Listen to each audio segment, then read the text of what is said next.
مساء السعادة على الناس الطيبة. الإنسان بيخون نفسه 3 مرات، سواء للست أو للراجل. يخون نفسه يعني يعذب نفسه، يعني يتعب، يعني يتحمل اللي فوق طاقته، واحنا اللي بنحط نفسنا في ده.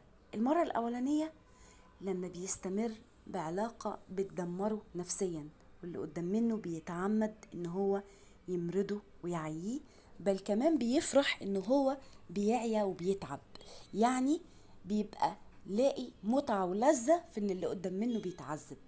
فأول ما تلاقي شخصية بالشكل ده لازم تبعد عنها. التانية بقى لما بتحني لمن تعمد كسرك، يعني الإنسان اللي بيحن للي بيكسره وبيدمره وبيهينه وبيغلط فيه، هنا احنا كده بنخون نفسنا وبنموت. التالتة بقى لما بيعطي